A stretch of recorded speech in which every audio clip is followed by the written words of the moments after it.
Bax, yan yung sinasabi kong bagong lipat dito sa lugar natin. Mukhang maraming gatong. Balita ko naghahanap daw siya ng labandera eh. Shims, ang gwapo. Ang bango. Mukhang may edad na pero pwedeng-pwede pa. Anong sabi mo? Naghahanap ng labandera? Tatrabahuhin ko yung si Baby Love. Kalma, Bax. Malanjutay ka talaga. May asawa na yan. Tsaka paano na si Maki, yung jowa mo? Sa isang payapa at tahimik na lugar sa Oriental Mindoro, nakatira si Ara na isang magandang babae na may nakakahalinang alindog. Kung gaano kakalmado sa kanilang lugar, yun naman ang ikinaingay at ikinagaslaw niya. Halos lahat ng lalaki sa kanilang lugar nahuhumaling sa kanyang pambihirang ganda. Kaya madalas, madali lang sa kanyang makuha ang sino mang magustuhan niya. At kapag sawa na siya, para lang siyang nagpapalit ng damit pagdating sa pakikipagrelasyon. Lunes ng gabi, nagpaalam si Ara sa nanay niyang si Jemang makikipagkita siya sa kanyang boyfriend. Uy, Mams, labas lang ako saglit ha. Nag-aaya ng inuman jowa ko eh. Papakilala raw ako sa tropa niya. 2 oras lang ako sa labas. Tigil, pasok dito. Pumayag ba ako? Ano ba naman? May racket ako mamaya sa bar eh. Mamaya nandito na yung mga kabanda ko. Susunduin na ako. Kaya dito ka lang sa bahay at baka manakawan tayo. Kung gusto mo, sila na lang ang papuntahin mo rito. Basta ikaw wag na wag ka magpapabuntis. Sinasabi ko sa'yo. Maya-maya pa, dumating na ang mga kabanda ni Gemma para sunduin siya. Madaling araw ka na naman uuwi, Moms. Ano ba yan? Paano pa ako makakaalis? At bakit ba kailangan mo pang umalis? Pumayag naman ako makipagkita ka sa lalaki mo Puro ka pa rin reklamo. Kailangan kong kumayod para may lamunin tayong dalawa. Sige na, alis na ako ha? Oo na, dami mo ring dada eh. Ingat sila sa'yo, bye-bye. Sinuway pa rin ni Ara ang kanyang ina at pumunta sa inuman. Pagdating niya roon, pinakilala naman agad siya ng kanyang boyfriend sa mga tropa nito.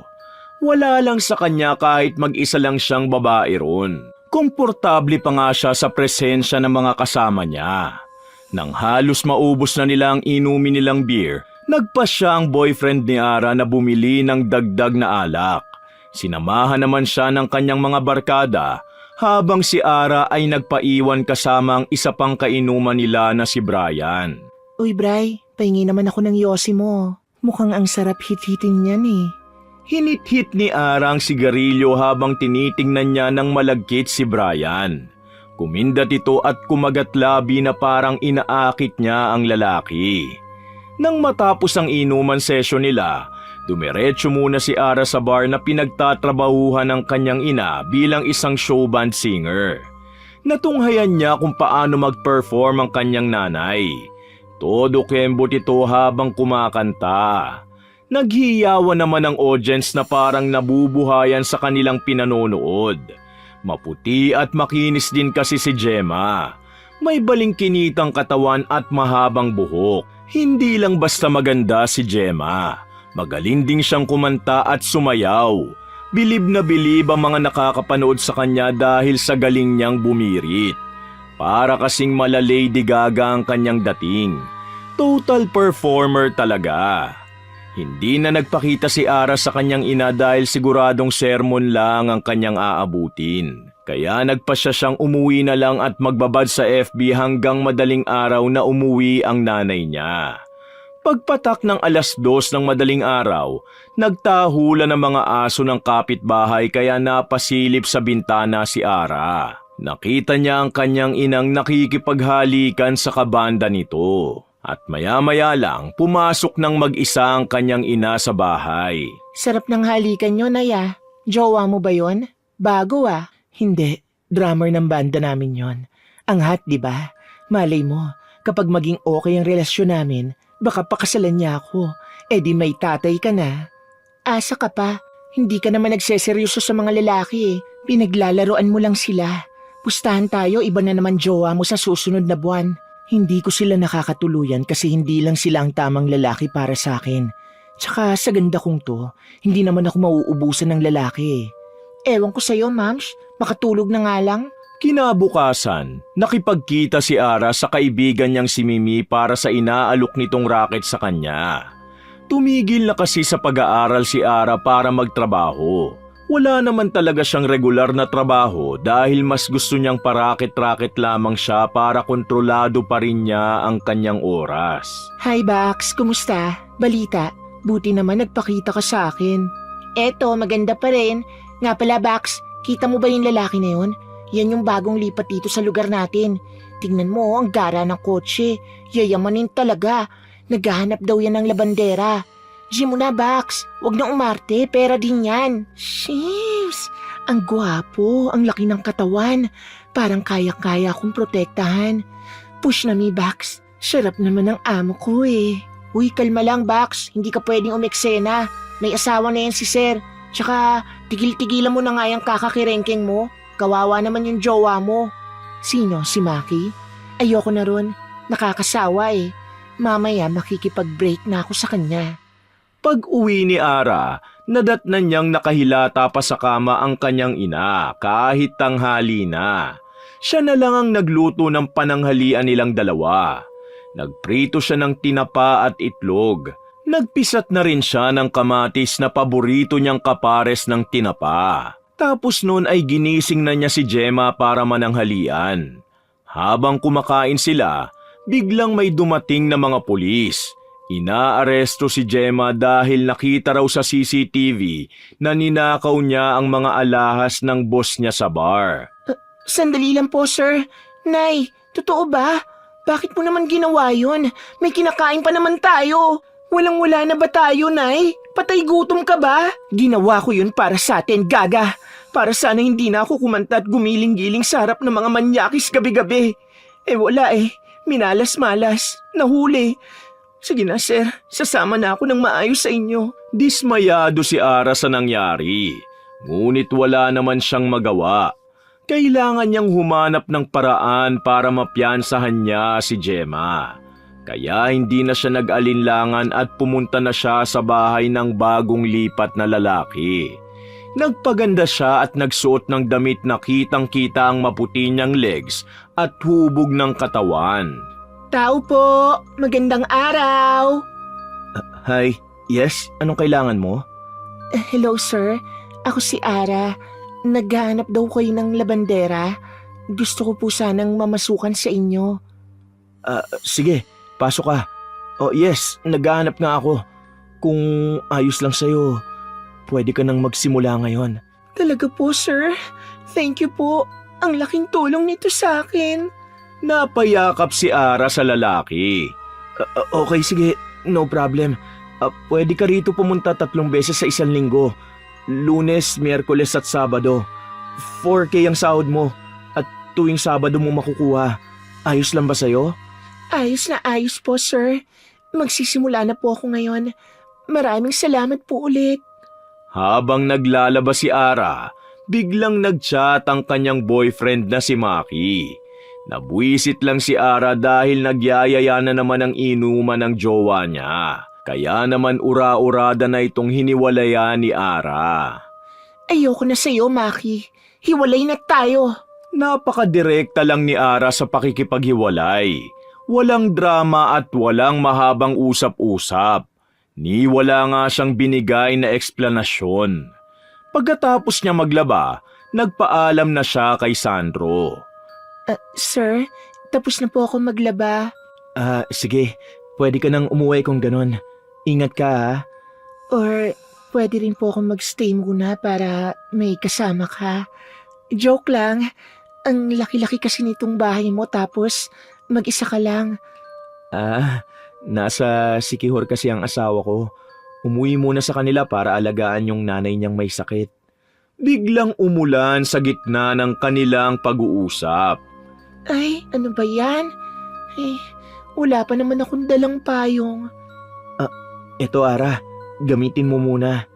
Tuluyan ang nagmarka si Sandro kay Ara. Bukod kasi sa gwapo at macho ito, naramdaman ni Ara na maalaga ito. Kaya naman sabik siyang magtrabaho at makita ulit si Sandro. Martes ng hapon, binisita ni Ara ang kanyang nanay Gemma sa presinto. Oh, buti naman naisip mo pa akong bisitahin. Mabubulok na ako rito eh. Yung jowa ko hindi man lang ako maalala. Wala yatang pakialam sa akin. Ikaw naman kasi bakit mo ginawa yon? Ang ganda mo sana, may pagkasyunga ka lang. Sabi ko nga sa'yo, ginawa ko yun para sa atin. Huwag mo na nga akong tanungin, kailan mo ba ako ilalabas dito? Maghintay ka naman at kakasimula ko pa lang sa racket ko. Huwag ka mag-alala, kapag kumpleto na ang perang pampiyansa sa'yo, ilalabas kita agad, ma. Kailan ba yan? Naiinip na ako dito. Noong araw din na yon, nakipagkita ulit si Ara sa kaibigan niyang si Mimi. Bax, hindi ko kaya. Ang pogi talaga ni Daddy Sandro. Makikita ko na ulit siya bukas. Ang landi. Kumusta na kayo ng boyfriend mo? Wala na yon. Hiniwalayan ko na si Maki. Mas bet ko kasi si Sir. Kaya nga gagawin ko rin talagang lahat. Mapansin at magustuhan niya lang ako. Hindi mo naalala yung sinabi ko noong nakaraan? Bawal ka na nga umeksena kasi may asawa na siya. Ano yan? Desperadang kabitang galawan? Nasan? Nasan ba ang asawa niya? Wala naman sa tabi niya eh. Kaya habang wala ang asawa niya, ako na munang mag-aalaga sa kanya. Gagalingan ko ang trabaho ko kasi kailangan na kailangan ko talaga ng pera. Alam mo naman yung nangyari sa nanay ko eh. Whatever. Sige Bax, gawin mo na ang gusto mo. Pero warning lang mahirap kalaban ng karma. Sige na, aalis na ako at may racket pa rin ako. Chat-chat na lang tayo Bye sis. Pauwi na sana si Ara nang may makita siyang isang matandang lalaking nagbebenta ng mga gayuma at agimat. Biglang pumasok sa isip niya si Sandro. Kung hindi niya madaan ang lalaki sa santong dasalan, santong paspasan na lang ang natatanging paraan. Kaya hindi na siya nagdalawang isip at binili niya na ang gayuma. Hindi naman niya sigurado kung tatalab ito, ngunit susubukan niya na lang at wala naman daw mawawala sa kanya. Kinabukasan, maagang pumasok sa trabaho si Ara. Siniguro niya na nakapustura talaga siya para umangat lalo ang kanyang maladyosang ganda. Good morning, sir. Maaga po akong pumasok para may kasama na kayo agad. Huwag kayong mag-alala, hindi po ako hihingi ng ekstrang bayad. Gusto ko lang po talaga kayo makasama. Gusto ko lang pong makapagsimula agad. O sige, sipag mo naman pala Ara. Pero teka, nag-almusal ka na ba? Ang totoo niyan, hindi pa po eh. Ganun ba? Halika, sabayan mo ako rito. Maglalaba ka tapos hindi ka pa pala kumakain. Manghihina ka niyan. Kape, gusto mo? Teka lang, ipagtitimpla kita. Sige po, sir. Thank you. Natigilan si Ara sa trato sa kanya ni Sandro. Sa unang pagkakataon, napagtanto niya na meron pa palang matitino, marespeto at maalagang lalaki. Kaya mas lalo niya lang nagustuhan si Sandro. Tila ba nakalimutan niya nang may asawa na ang lalaking kinahuhumalingan niya. Nagdaan ng ilang araw na hindi pa rin nagbabago ang trato sa kanya ni Sandro. Kaya naman lumalim ng lumalim ang nararamdaman niya para sa lalaki. Ngunit ang problema lang niya, kahit ilang beses na siyang nagpakita ng motibo, tila hindi pa rin ito epektibo para makuha niya ito. Kaya nagpasya na siyang gamitin ang biniling gayuma. Hello, sir. Ipinagtimpla ko po kayo ng kape. Masarap yan. Ayos, salamat Ara. Masarap nga. Bagay na bagay sa panahon ngayon. Malamig. Ubusin mo, sir. Nakakagaan ang pakiramdam yan. Sige po, balik po muna ako sa paglalaba. Nang matapos ipainom ni Ara ang kaping may halong gayuma kay Sandro, nagtaka siya dahil wala naman siyang napansing pagbabago. Kaya inisip na lang niya na nag-aksaya lang siya ng pera at peke ang gayumang nabili niya. Susuko na sana si Ara, ngunit uuwi na sana siya nang bigla siyang niyakap ni Sandro mula sa kanyang likuran. Ara, huwag kang umalis. Dito ka lang sa tabi ko. Hindi ko kayang mawala ka sa akin. Huwag mo akong iwan, please. Sa pagkakataong ito, nakumpirma ni Ara na sulit ang ibinayad niya sa matanda dahil gumana ang gayuma. Gusto mo bang dito ako matulog sa bahay mo ngayong gabi? Gusto mo ba talaga akong makasama? Oo, gusto ko dito ka lang sa tabi ko. Dahil mahal na mahal kita, Ara. Kung pwede nga lang matulog ng dilat eh. Ginawa ko na para lagi kong nakikita ang maganda mong mukha. Okay, Daddy. Hindi na muna ako uuwi ngayong gabi. Hinalikan ni Ara si Sandro sa labi. Matindi ang talab ng gayuma dahil parang nawala na sa sarili ang lalaki. Parang ibang tao na. Parang aso na sunod-sunuran kay Ara. Sa halip na ang asawa ang ituring nitong Reyna, tuluyan na itong nahumaling kay Ara. Inilaan ng lalaki ang buong oras nito para mapasaya at maibigay ang kapritsyo ni Ara. Sa wakas, nailabas na rin ni Ara sa kulungan ng kanyang ina. Hindi na niya kailangang pagtrabahuhan ng pangpiyansa ni Gemma dahil kusang tumulong si Sandro sa kanilang mag-ina. Uy, nak, sino yun? Jowa mo ba? Ayos mukhang bigatin. Ganyan lalaki ang dapat mapangasawa mo. Yung kaya tayong iahon sa hirap. Oo, ma'am. Jowa ko yan. Kaso may asawa na eh. Anong sabi mo? Gaga ka talaga? Bakit pumatol ka sa may asawa? Hindi mo alam ang pinasok mo. Gulo yan sigurado. Wala akong paki. Gusto ko siya eh. Siya lang ang lalaki na tumrato sa akin na parang prinsesa. Tsaka, nasan ba ang asawa niya? Wala naman. Ano bang klaseng kukuti ang meron ka? Katiting na nga lang yung utak mo, hindi mo pa ginagamit na maayos. Hindi mo ba naisip na iniwan tayo ng tatay mo para sa kabit niya? Tapos ngayon naging kabit ka naman at maninira ka ng pamilya? Ano ka ba naman? Kaya nga siguro ganito ko eh. Kasi wala akong kumpletong pamilya. Salat ako sa pagmamahal. Kaya siguro naghahanap ako ng pagmamahal mula sa ibang tao. Kasi kahit sa iyong sarili kong ina, wala akong maramdamang pagmamahal. Umuwi si Ara sa bahay ni Sandro. Habang naghahapunan sila, may narinig silang kumakatok sa pinto.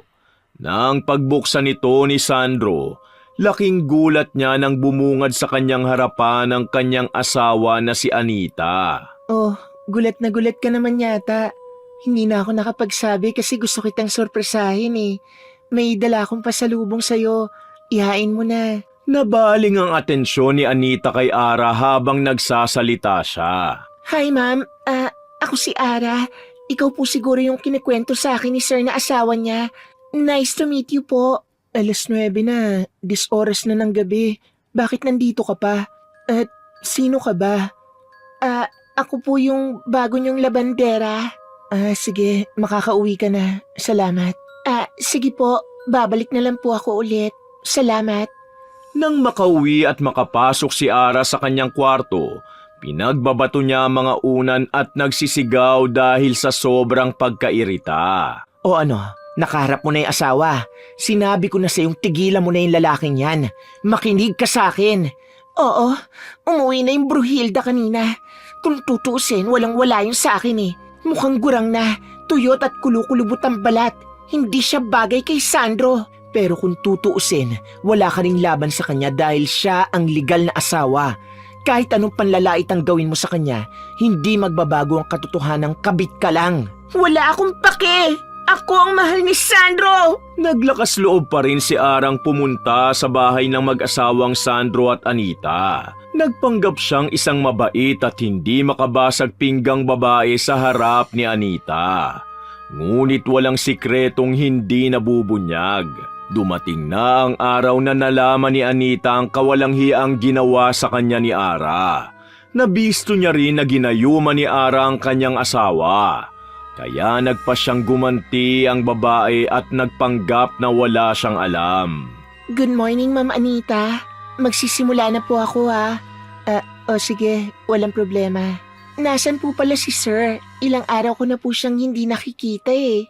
Ayun, sa kwarto may sakit siya. Nagpapagaling lang. Bakit? May kailangan ka sa kanya? Wala naman ho. Natanong ko lang naman. Sige po, maglalaba muna ako. Habang naglalaba, nakarinig si Ara ng mga bumubulong-bulong sa tenga niya. Tinatawag ang kanyang pangalan. Nung una, hinayaan niya lang ito dahil baka guni-guni niya lang daw. Ngunit hindi mawala ang mga boses na paulit-ulit na tinatawag ang pangalan niya, kaya nakaramdam na siya ng pagkabalisa.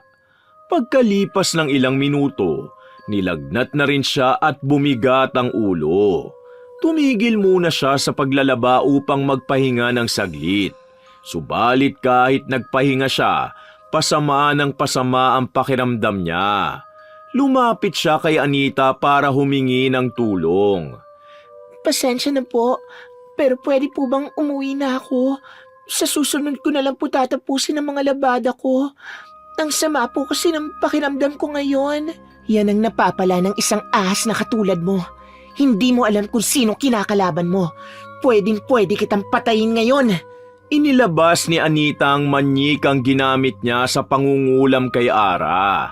Aray, tama na, ang sakit! Talaga? Masakit? Kulang pa yan.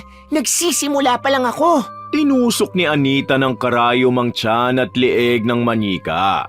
Kaya wala pang isang minuto, ramdam na agad ni Ara ang matinding pananakit ng tiyan at lalamunan. Sa puntong ito, palala na ng palala ang kondisyon ni Ara. Tama lang yan sa'yo. Magdusa ka sa sakit. Yan ang napapala ng mga babaeng nakikiapid sa may asawa. Kaya dapat parusahan ng mga katulad nyo. Ako ang mahal ni Sandro. Hayaan mo na lang kaming dalawa. At sinong niloko mong haliparot ka? Alam kong ginawa mong panggagayuma sa asawa ko. Hanggang ngayon gusto mo pa rin akong utuin? Akala mo ba kaya mo akong manipulahin? Muling nagtusok ng karayom sa bandang likod, braso at binti ng manyika si Anita. Napaaray naman ng matindi si Ara. Pagkalipas ng ilang minuto, biglang lumabas ng kwarto si Sandro. Ano nangyayari dito? Bakit sumisigaw ka, Ara? Binigyan ko lang ng leksyon ng babaeng to. Wala ka sa sarili mo noong mga nakaraang araw dahil ginayuma ka niya. Pero huwag ka mag-alala dahil binigyan na kita ng pampawala ng talab ng gayuma. Ngayon, pwede kong patayin ng babaeng to sa harapan mo dahil sa ginawa niyang katarantaduan sa ating dalawa. Huwag mong gagawin yan. Hindi ka mamamatay tao. Hayaan mong Diyos na lang ang magparusa sa kanya. Malaki ang kasalanan niya sa atin pero huwag mo nang dungisan ang mga kamay mo. Patawarin mo ako kung nakalimutan kong saglit ang pagmamahal ko sa iyo. Wala ako sa sarili nung nakaraan. Nakalimutan ka man ang isip ko. Pero ikaw lang ang laman ng puso ko. Kaya itigil mo na yan. Nagmamakaawa ako sa iyo, Mama Anita. Huwag mo akong patayin. Gusto ko pang ayusin ang relasyon ko sa nanay ko. Nagawa ko kayong lokohin dahil buong buhay ko hindi ako nakaramdam ng pagmamahal galing sa sarili kong pamilya. Kaya naman nagmahal ako ng ibang taong magmamahal sa akin ng totoo. Alam kong mali ang ginawa ko sa inyo at hindi excuse yung problema ko sa pamilya ko para lokohin kayo. Alam ko nang mali pero tinuloy ko pa rin ang panluloko ko sa inyo. Iniwan ako ng tatay ko nang dahil sa kabit niya. Ako naman naninira ng mga taong nagmamahalan. Pero salamat pa rin, Sir Sandro. Dahil nirespeto at tinrato mo ko ng maayos. Patawad po sa inyong dalawa. Sige, pagbibigyan kita. Pero siguraduhin mong aalis ka na sa buhay namin. At kahit kailan hindi ka na magpapakita pa. Opo, patawad po ulit. Maghintay ka dyan at may kukunin lang ako. Pagbalik ni Anita, may dala na itong tubig na may katas ng halamang gamot. Ipinainom niya ito kay Ara upang bumuti na ang kalagayan niya at kontrahin ang talab na kulam. Nang paalis na si Ara, bigla itong tinawag ni Sandro upang kausapin. Ara, sandali. Gusto ko lang malaman mo na hindi ako galit sa'yo. Pero maling-mali yung ginawa mo sa akin. Payo lang, huwag mo hanapin ang tamang lalaki para sa'yo. Dahil kusa itong darating. Habang hindi mo pa siya kilala, sarili mo muna ang pagtuunan mo ng pansin at maging tamang tao ka rin para sa taong magmamahal sa'yo. Tatandaan ko po yan, Sir Sandro. Maraming salamat. Sige po, alis na po ako. Patawad po ulit sa inyo. Naging maayos na ang kondisyon ni Ara pag-alis niya. Nagpa siyang kausapin si Gemma pagdating niya para ikwento ang nangyari at subukang ayusin ang relasyon niya sa kanyang ina. Nang makauwi si Ara, niyaya na siya ni Gemma ang maghapunan. Ipinagluto siya ng kanyang ina ng paborito niyang ulam na kare-kare. Oh, bakit hindi ka kumikibo dyan? Di ba paborito mo yan? Ipinagluto ka na nga mukhang ayaw mo pa. Nay, ititigil ko na yung relasyon namin ni Sandro. Nabisto na ako ng asawa niya at wala na rin akong trabaho. Aba, mabuti naman at nakarealize ka na. Kahit anong mangyari, mali ang makiapid sa may asawa. Halika nga rito. Ang ganda-ganda mo, umiiyak ka sa isang lalaki. Wala sa lahi natin ang iyakin, ha? Hindi nga ako umiyak nung pinili ng tatay mong kabit niya eh. Tahan na, ha? May hindi pa ako nasasabi sa inyo. Ginayuma ko lang si Sandro. Hindi niya talaga intensyong lukoy ng asawa niya. Kanina akala ko mamamatay na ako. Mangkukulam pala yung si Ma'am Anita. Pinahirapan niya ako, halos patay niya na ako. Pero mabuti naman pinatawad nila ako. May puso pa naman sila. Diyos ko, ayos ka lang ba? May masakit pa sa'yo? Pero mabuti na rin yan. Magtanda ka. Ganyan talaga magbigay ng leksyon ng buhay. Minsan talagang kailangan kang takutin para magbago ka. Lahat naman ng nangyayari sa buhay natin may rason eh. Kahit yung pag-iwan sa atin ng papa mo. Naniniwala kong may magandang rason ng Diyos kaya ipinaranas niya sa atin yon. Biglang yumakap si Ara kay Gemma. Gumanti naman ng mahigpit na yakap si Gemma sa kanyang anak. Nay, sorry. Hindi kita nire-respeto. Parang kaibigan lang kita kung makipag-usap ako sa'yo. Naapektuhan kasi ako ng todo nang mawala sa atin si Papa. Napariwara ako. Pasensya na hindi ako naging mabuting anak. Sana hindi pa huli ang lahat. Ayusin ko na ang sarili ko, Nay. Pasensya ka na rin sa akin, Ara. Hindi rin ako naging mabuting nanay sa'yo. Nadurog din kasi ako ng gusto nang mawasak ang pamilya natin. Kaya iginugol ko na lang sa trabaho ang oras ko at nakalimutan kong nasasaktan ka rin pala. Naging ganito lang naman ako. Maingay ang bunganga, palatawa, pag-iiling-giling at pakanta-kanta sa stage para magkapera. Dahil parte yun ang trabaho ko. Para matustusan ang mga pangangailangan mo. Kaya nga naisip kong magnakaw para hindi na ako maging pulutan ng mga manyaki sa bar. At baka kasi kapag itinigil ko ang trabaho ko, irespeto mo na ako bilang nanay mo. Patawad kung hindi ko yung nagagawa dati. Pero mahal na mahal kita, Nay. Kasi ikaw lang ang nag-iisa kong nanay. Magsisimula tayo ulit, anak. Opo, Nay. Bumalik sa pag-aaral si Ara at kinuha ang kursong Bachelor of Secondary Education. Samantalang ang kanyang ina, natanggap naman bilang acoustic singer sa isang kilalang bar. Isang araw, habang naglalakad si Ara sa harap ng school niya, laking gulat niya nang makita niya si Sandro. Nakauniforme itong pangguro at may kausap na isang estudyante. Nilapitan nito ni Ara para kausapin.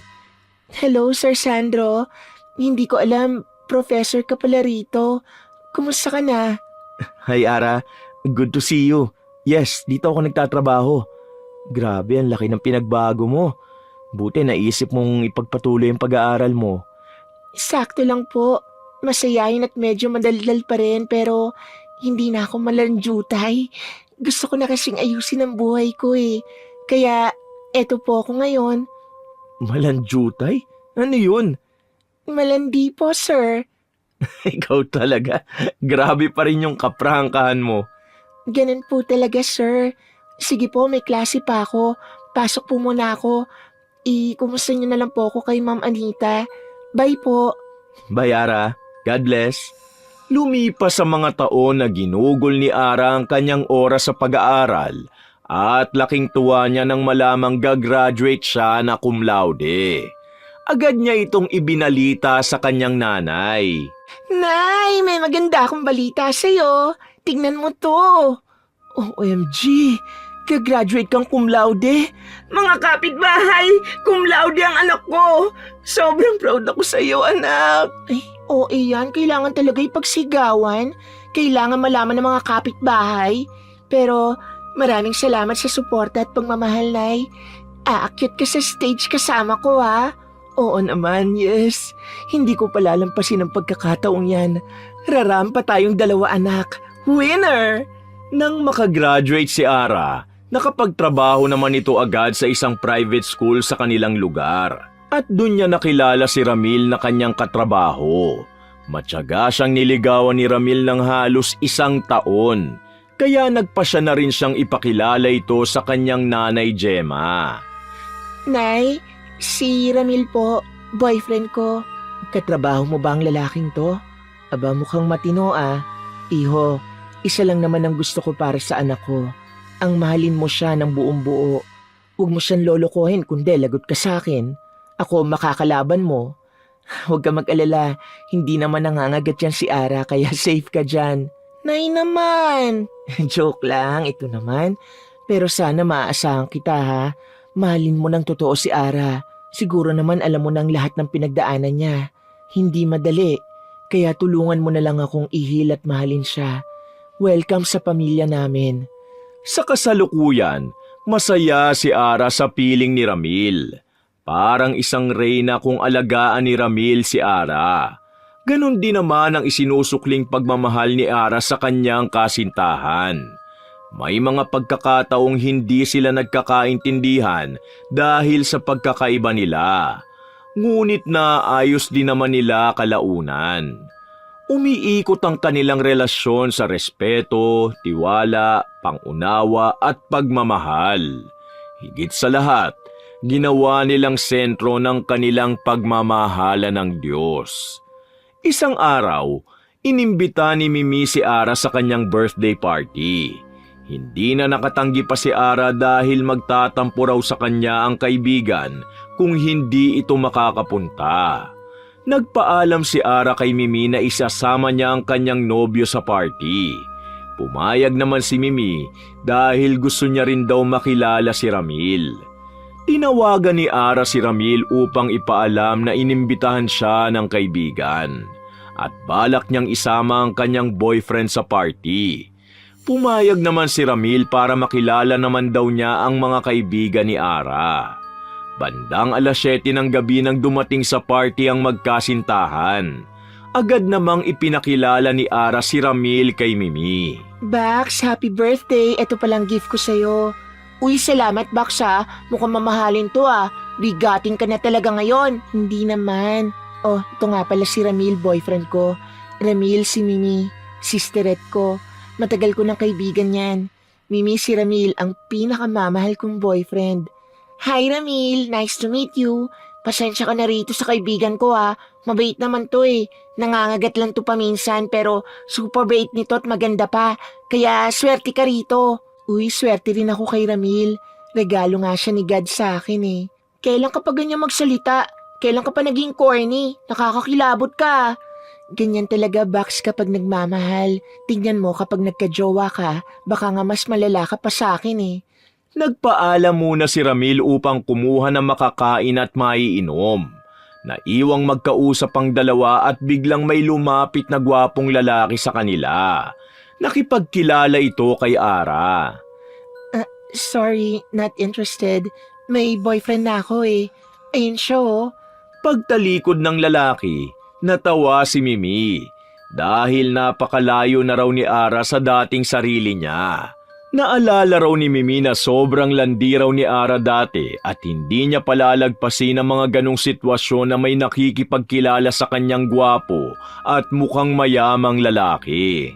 Wala na, Bax. Patay na patay ka na talaga kay Ramil. Sobrang seryoso mo na eh. Wala na talaga yung dating ikaw. Oo naman, wala na yung malanding Ara na yon. Saka, mahal na mahal ko talaga si Ramil. Wow, hindi ko kinakayang ginagawa sa'yo ng love na yan ah. Parang ibang tao ka na talaga. Uy, hindi ah. Masiyahin at medyo madaldal at magaslaw pa rin ako. Yung pagiging malandi lang ang nawala sa akin. Tsaka, hindi na talaga ako pwede maglandi. May boyfriend na ako eh. Nire-respeto at wala eh. Mahal na mahal ko talaga siya. Eh di ikaw na matino. Support kita dyan, be. Kinailangan ko magtino para maayos ko ang buhay namin ni nanay. At alam mo, wala akong pinagsisisihan sa pagbabago ko. Wala namang masamang magbago eh. Basta para sa ikabubuti ng sarili mo at para ma-realize mo ang totoong potential mo sa lahat ng bagay. Kaya girl, payong kaibigan lang. Kung may mga kalokohan ka pang ginagawa, itigil mo na yan at magiging maganda ang buhay mo. Napalingon si Ara kay Ramil. Na-realize niya kung gaano niya kamahal ang lalaki. Salamat po, Diyos ko, at niregalo mo sa akin ang lalaking ito. Minahal niya ako sa kabila ng madilim kong nakaraan. Kaya alam mo, Mimi, pakiramdam ko, soulmate ko si Ramil eh. Tanggap at mahal niya kung sino ko. Kaya nangangako ako sa Diyos na mamahalin, aalagaan, at lagi ko siyang pipiliin sa hirap man o ginhawa. Wakas!